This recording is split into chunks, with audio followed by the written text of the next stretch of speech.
celebrating Women's History Month.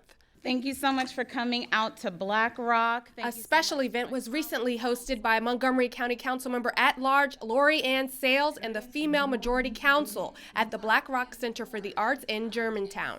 The national theme for this year is Women Who Advocate for Equity, Diversity, and Inclusion. Which means that every piece of legislation that comes before us has a formal review on the impact of in regards to racial equity and social justice. And that helps inform us making every decision that we make. And we made history by doing what the moment demanded, taking up space in places that did not traditionally embrace us. The first ever female comptroller for Maryland, Brooke Learman, was the keynote speaker of the event. We have to be real about addressing barriers. And I think private industry has to do this, but also government at every level has to pinpoint what the barriers are to women's economic success and make sure that we're addressing them. When women have a seat at the table, hopefully multiple seats at the table, everyone does better. You know that expression. You know Shirley Chisholm's expression, if you don't have a seat at the table, bring your own. And it's important that we have at least one seat, but we need multiple seats. That's why it's so essential that we have such amazing women on our county council here, because they bring their experiences, and when they're making policies, they bring what they know to those policies to make them better for everybody. And Spark Matsunga Elementary School fourth grader Morgan Johnson read a very powerful poem. And I will perform you my amazing poem, Remember the Children. Enjoy. Remember the children. Remember the children you used to be. Remember the children who are now like me. Think of all that we hope for. There needs to be a way to open the door. Make sure all the security is tight and safe so we can all have a better place. More resources is the key, especially for artsy kids like me. When you try to leave women and girls out, we won't back down. We will speak out. Because when you try to bring us down and try to make us frown, we will use our kindness to turn the world around. You women are making this world change to make this world a better place. You made dreams seem real even when we couldn't feel them. So, remember the children you used to be, and now how you can help them succeed. Thank you.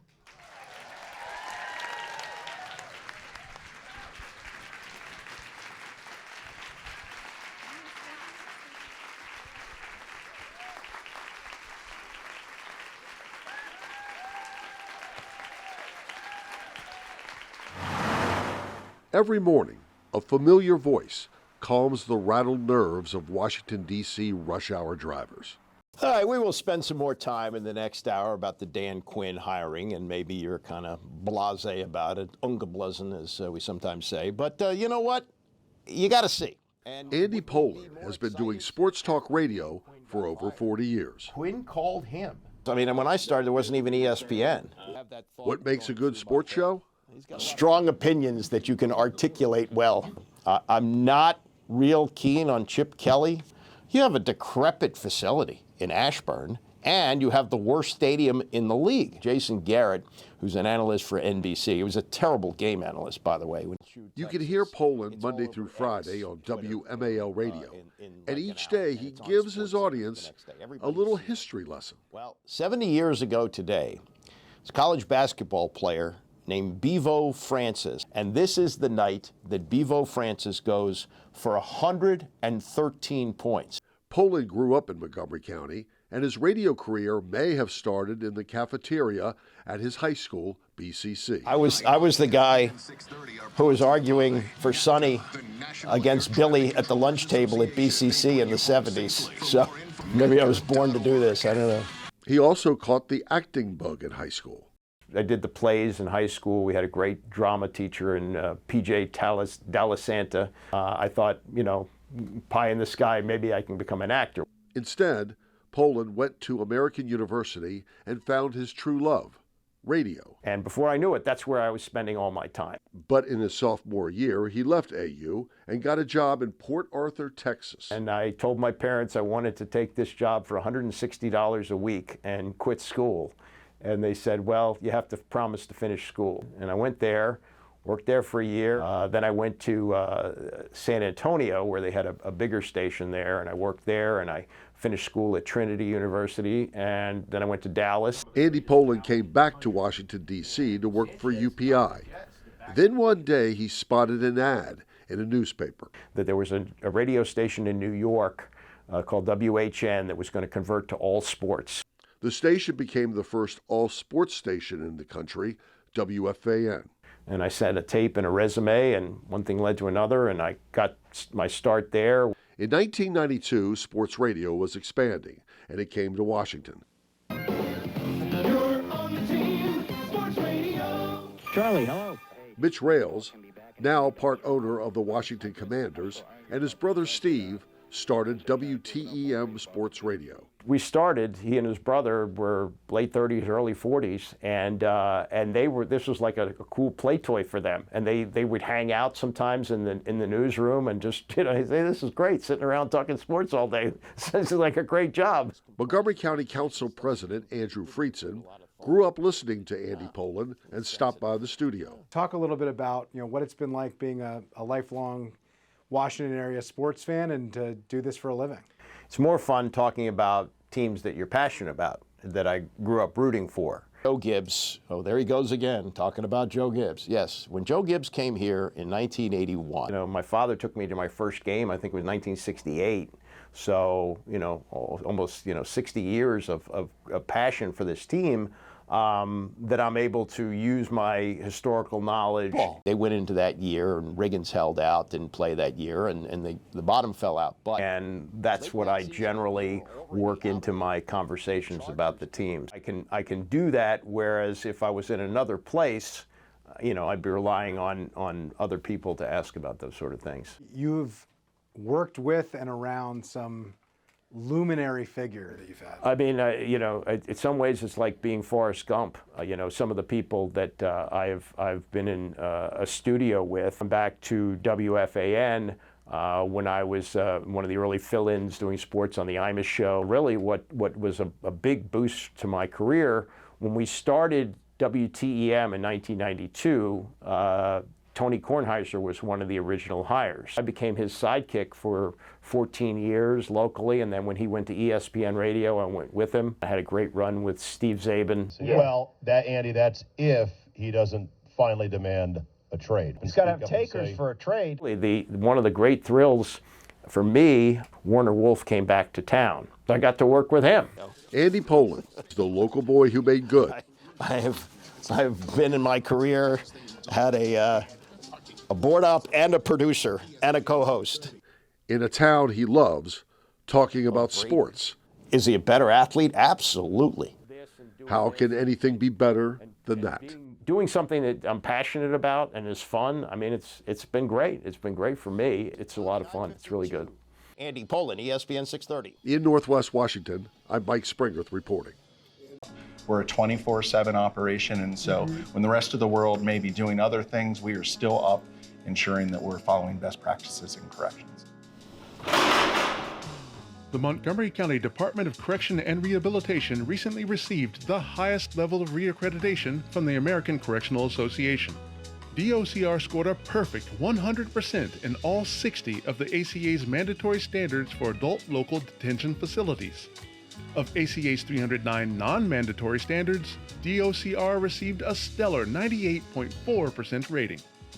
Councilmember Dawn Ludke, a member of the Council's Public Safety Committee, visited the Montgomery County Correctional Facility in Clarksburg to discuss the reaccreditation with DOCR Director Ben Stevenson.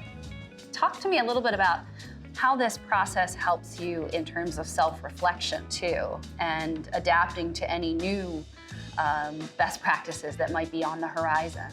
It's always positive to have outside experts come in and look at your operations. Oftentimes they may see things that you didn't see or new emerging trends in which they identify for us, and they help us or guide us in getting us to that accreditation. And they also provide us with insight, what they're seeing as national trends or local trends.